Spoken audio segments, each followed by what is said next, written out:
Bonjour à tous, bienvenue sur Acteurs Public TV. Merci de nous retrouver pour cette émission spéciale consacrée au monde énergétique de demain.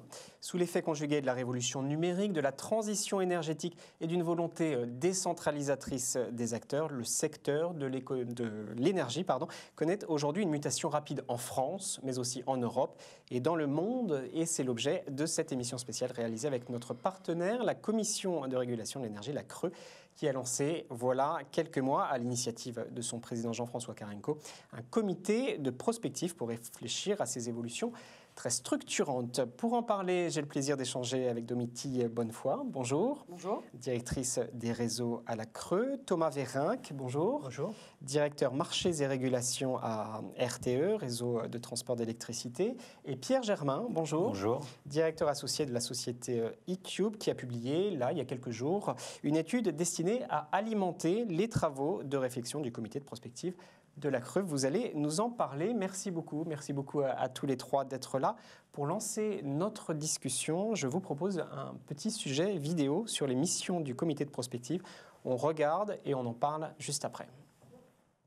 Anticiper et accompagner les mutations structurelles à l'œuvre dans le secteur de l'énergie, c'est la mission du comité de prospective lancée voilà quelques mois par la Commission de régulation de l'énergie et son président Jean-François Carenco. Ce groupe de réflexion, dont les premières conclusions sont attendues en juillet, rassemble 35 personnalités représentant l'ensemble des acteurs du secteur, think tanks, chercheurs, industriels, associations, élus ou institutions. Leur objectif, éclairer les décideurs publics et l'ensemble de la communauté nationale en esquissant des scénarios de long terme en matière d'énergie renouvelable, de réseaux énergétiques, de décentralisation des systèmes et de régulation. Des enjeux sensibles et complexes alors que le monde de l'énergie est entré en période de profond bouleversement.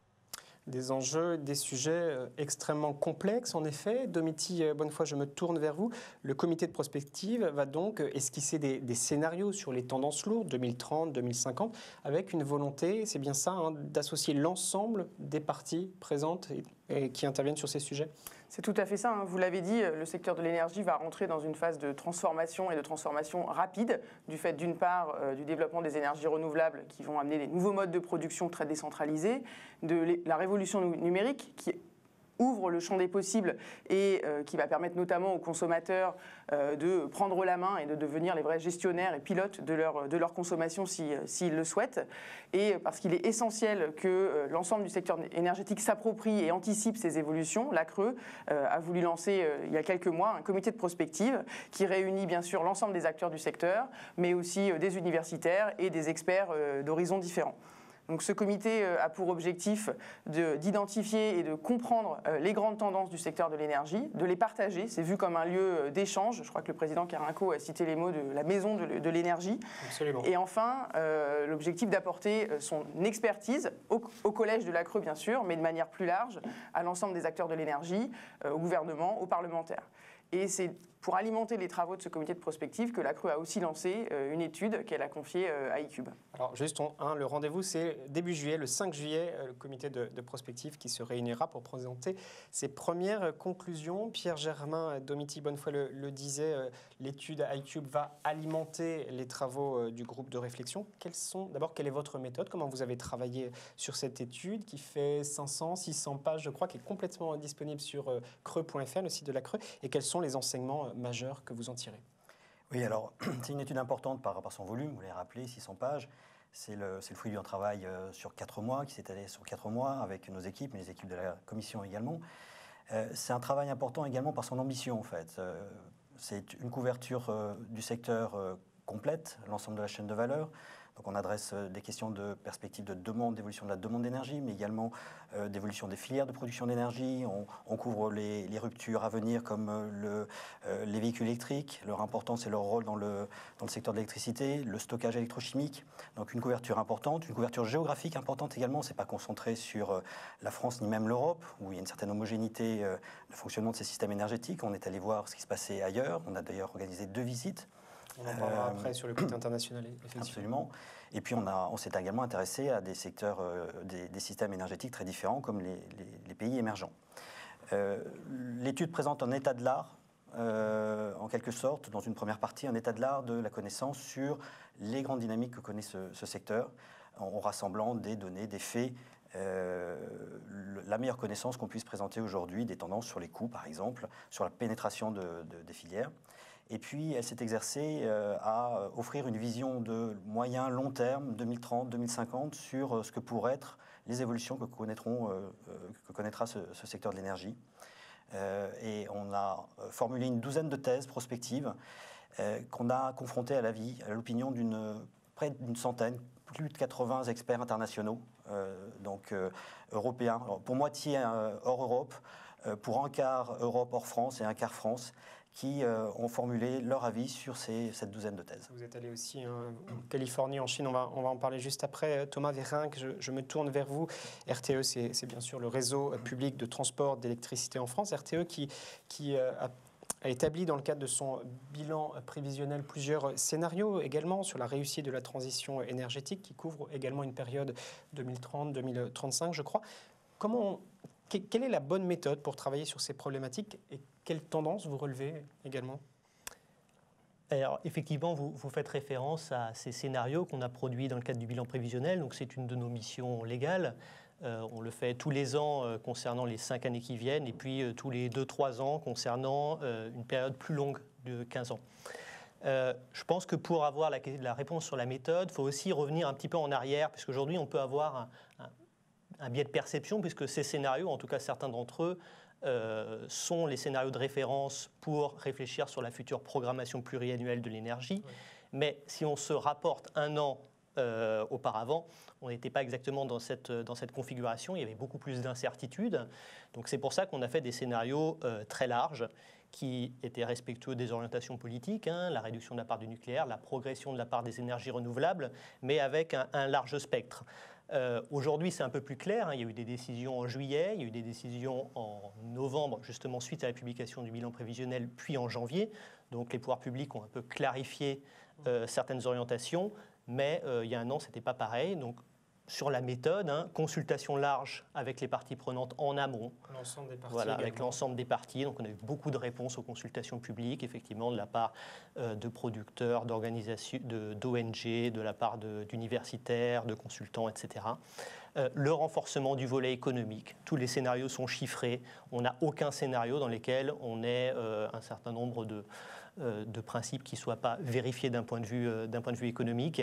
Et puis, la réalisation de nombreuses variantes. L'idée, c'était que quand on prend un scénario, ça ne soit pas juste un alignement un peu improbable de planètes, ça soit assez robuste. Et c'est comme ça qu'on a construit les scénarios, qui sont en fait des principes d'évolution et qui peuvent être paramétrés différemment selon les... Je ne vais pas entrer dans tous les scénarios, mais c'est un peu l'idée. On voit aussi sur le site de RTE, j'insiste sur la méthode, au moment du lancement du comité de prospective, les acteurs, on a fait quelques interviews, think tank, chercheurs industriels, ils disaient on est content de nous rencontrer tous parce qu'on ne se voit pas toujours tous ensemble, ça permet de dépasser une vision un peu manichéenne, c'est ce qu'ils disaient en substance. Alors les atouts de la France, les atouts de l'Europe, c'est l'un des enseignements de votre étude, Pierre Germain, je poursuis avec vous.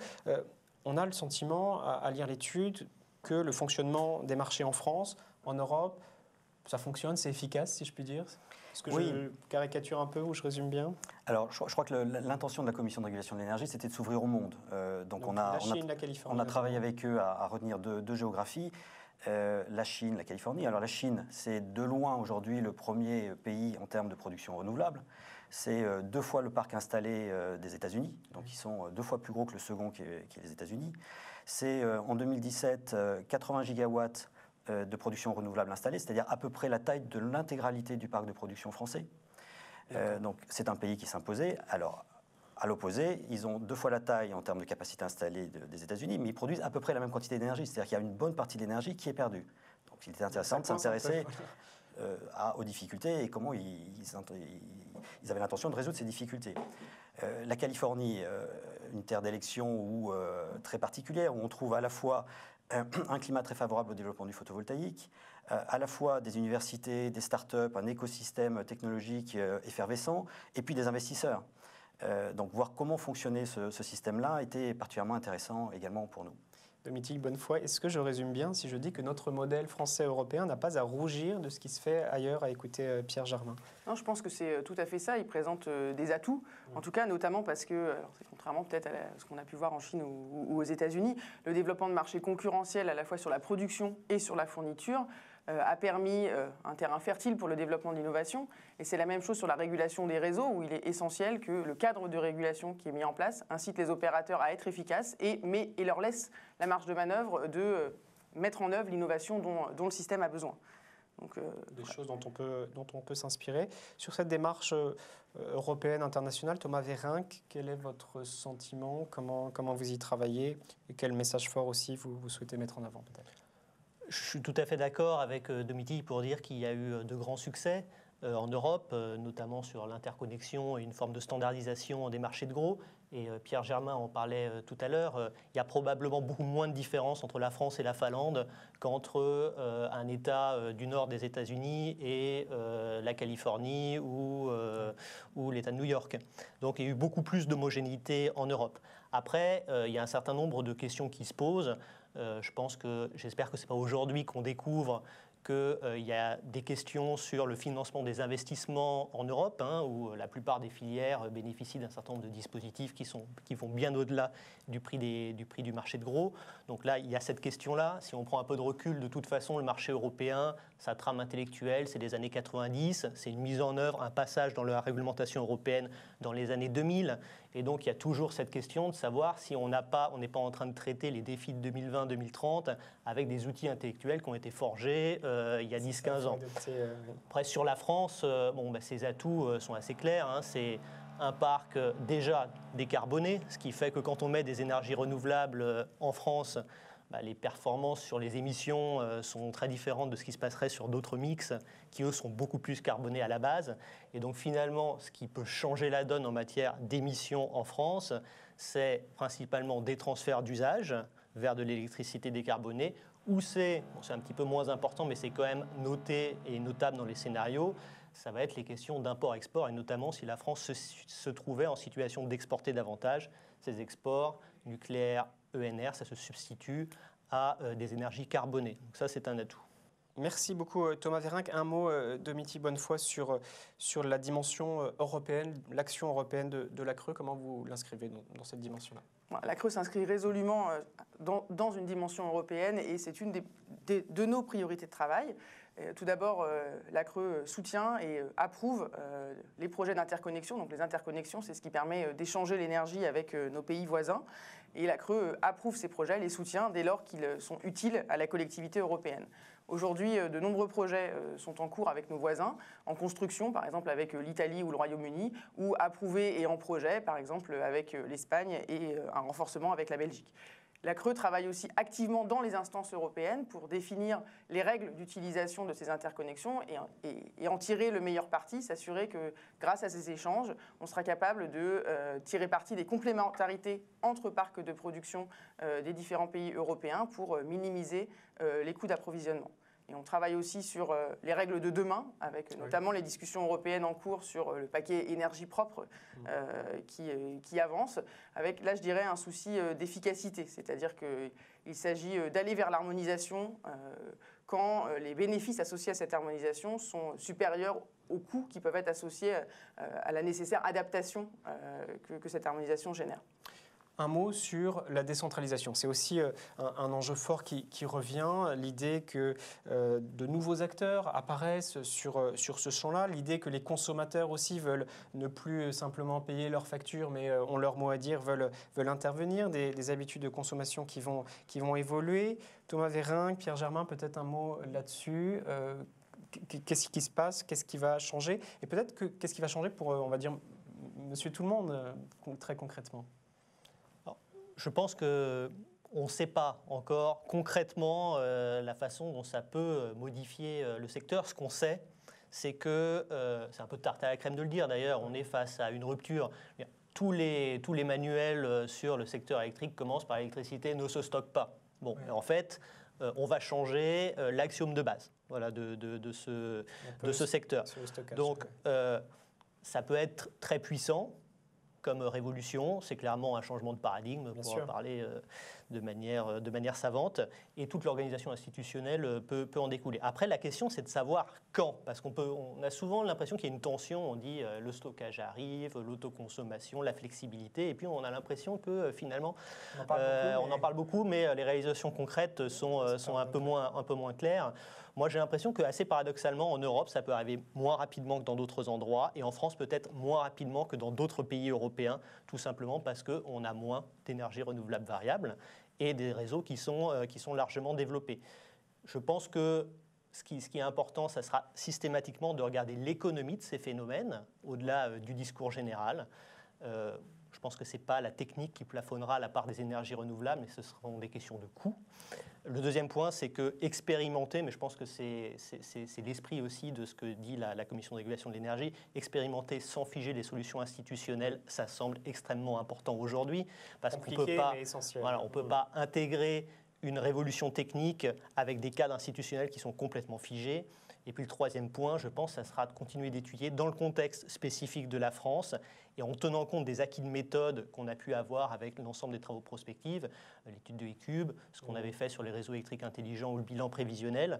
Par exemple, sur le véhicule électrique, passer d'études qui sont marginales, je mets quelques véhicules électriques dans le système et je regarde ce qui se passe, à une étude avec du passage à l'échelle. Si j'ai plusieurs millions de véhicules électriques, qu'est-ce que ça change en termes de potentiel de flexibilité? Ce sont des travaux sur lesquels on est motivé et on avance avec les acteurs. Véhicules électriques, il y a un vrai enjeu. En prolongement, Pierre Germain, un mot sur ce qu'on appelle les microgrids, donc micro-réseaux électriques intelligents. La raison principale de l'augmentation à venir, on peut le penser, c'est la volonté de rapprocher la production d'électricité de sa consommation, c'est bien ça? Oui, là, un des scénarios qu'envisage notre étude, c'est effectivement une architecture des systèmes électriques où on aurait des grappes de microgrids, où donc il y aurait une autonomie, une gestion de l'énergie à la maille du domicile, à la maille du quartier, à la maille de la ville, oui, en alternative à la structure hiérarchique descendante qu'on connaît aujourd'hui. Alors, c'est effectivement, avec les réserves émises par Thomas à l'instant, c'est un scénario possible, dans des conditions de marché à préciser. Ce qu'on observe aujourd'hui dans leur émergence, c'est qu'ils sont de nature très différente. S'il y a des microgrids aux États-Unis qui apparaissent, ce n'est pas parce qu'il y a un bénéfice économique pour les résidents du quartier ou de la ville, c'est pour des raisons de résilience face aux grands accidents climatiques. Si il y a une inondation avec un réseau centralisé, je suis coupé. Si j'ai une autonomie de production à l'échelle de là où je réside, je peux avoir de l'électricité malgré le cyclone. Domitille Bonnefoy, on se dit qu'il est essentiel que la CRE se positionne ou à tout le moins anticipe, permette l'adaptation des systèmes. Comment vous intervenez?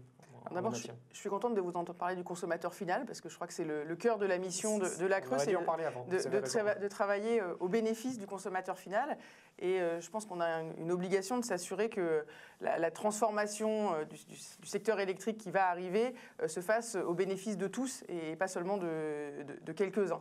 Et effectivement, comme vous le disiez, la CRE se doit d'anticiper et de préparer cette évolution. Alors il y a bien sûr les travaux du comité de prospective, qui sont peut-être l'horizon de moyen terme et qui doivent alimenter la réflexion de la CRE.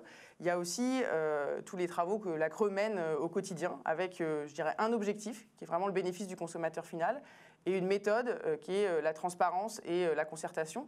L'année dernière, on a lancé des travaux importants sur l'autoconsommation avec une consultation publique, un forum, plusieurs ateliers organisés à la CRE qui ont abouti à des recommandations de la CRE sur comment assurer un développement harmonieux de l'autoconsommation et à une proposition de la CRE de mettre en œuvre un nouveau tarif de réseau, le TURP, pour les autoconsommateurs collectifs. Cette année, on mène le même chantier sur les véhicules électriques avec le même objectif. Voilà. Tout ça à retrouver sur votre site. Un mot, on arrive bientôt au terme de notre échange très riche, je vous remercie. Un mot sur le gaz, si vous voulez bien. Alors, dans le monde, il semble que le gaz devrait progressivement remplacer le charbon, le fioul. La situation paraît peut-être un peu moins tranchée en Europe. Il y a la question du gaz vert. Vous l'abordez dans l'étude? Oui, absolument. Alors, le gaz, dans bien des pays du monde, fait partie de la réponse à l'enjeu climatique, en ce qui substitue le charbon, qui est bien plus émetteur de CO2. Donc, c'est une énergie qui a cette vertu-là. Elle a aussi des vertus en Europe. notamment parce qu'elle permet de gérer la volatilité de la demande entre l'hiver, où on appelle plus de puissance, en tout cas en France, pour le chauffage, et moins en été. Et c'est un enjeu, un défi important pour que l'énergie électrique puisse répondre à cette volatilité. Le gaz a des atouts pour y répondre. Il faudra combiner ces atouts, des réseaux, des infrastructures qui existent, avec une production de gaz renouvelable, verte, en complémentarité des énergies électriques. Thomas Vérinck, constat que vous partagez? Moi, je pense qu'on n'a pas encore la réponse et ça renvoie à un travail qui est en train d'être fait sous l'égide de l'État, qui est la stratégie nationale bas carbone. Oui. Si on veut la neutralité carbone en 2050, par quel vecteur on y parvient? Et donc là, il y a des réponses très différentes sur la table. Nous, on nous a, sur le bilan prévisionnel, il y a un certain nombre de personnes qui nous ont dit qu'on n'était pas assez pro-électricité. Il faut savoir que c'était dans ce sens-là qu'on nous l'a demandé. Mais en réalité, la place de l'électricité dans la transition énergétique, elle est naturelle. Et notre objectif, c'était de faire des scénarios neutres. En France, il y a une particularité, c'est qu'en réalité, avec la fermeture des dernières centrales au charbon qui devrait être réalisée d'ici la fin du quinquennat, il n'y a plus de charbon à substituer dans le secteur de l'électricité. Donc la question du gaz dans cette transition, ça renvoie naturellement sur la question du gaz vert et ensuite ça renvoie sur la question du coût complet des différentes technologies, des différents vecteurs pour répondre à l'objectif d'une énergie complètement décarbonée. Domitille Bonnefoy, sur cette question. Je pense que je partage complètement ce qui vient d'être dit, de dire je pense que l'enjeu aujourd'hui pour le gaz, c'est d'assurer la transition vers le gaz vert et de le faire dans un contexte où on est particulièrement vigilant aux coûts associés et au risque avec une nécessaire optimisation de ce coût pour assurer la compétitivité de cette énergie pour la collectivité. Le sujet est décidément très, très vaste. Madame, messieurs, on arrive au terme de cet échange. Peut-être un dernier tour de table sur le message fort, le message essentiel que vous souhaitez mettre en avant, Pierre Germain. Oui, alors je ne voudrais pas donner l'impression que l'exercice a conduit à un exercice d'autosatisfaction pour la Commission de régulation de l'énergie. Donc effectivement, la confrontation à ce qui se passait à l'étranger a plutôt permis de mettre en évidence les qualités des modèles européens, mais souligne aussi qu'il y a un travail important d'adaptation et notamment de la régulation et propose un certain nombre de pistes de réflexion, notamment parce que les choses changent très très vite dans une industrie qui était historiquement très inertielle. Vous voyez le temps qu'il faut pour construire un EPR. Là, on ne peut plus se satisfaire de ces échelles de temps en termes de régulation et donc il faut s'adapter, aller plus vite et encore une fois, il y a des pistes qui sont proposées. Thomas Vérinck, votre conclusion, si vous en aviez une? Ce qui est fascinant dans ce secteur, et toutes les études le montrent, c'est la gestion des temporalités, temps court, temps long. On est sur le temps court, on prend des décisions, mais ce sont des décisions qui, pour certaines, se matérialisent longtemps après. Là, on a plusieurs échelles de temps. On a les prochaines années avec la fermeture des centrales au charbon. Ensuite, on a la question de l'évolution sur l'électricité, du nucléaire et du renouvelable. Et ensuite, sur 2050, la question de la neutralité carbone, c'est encore une autre question.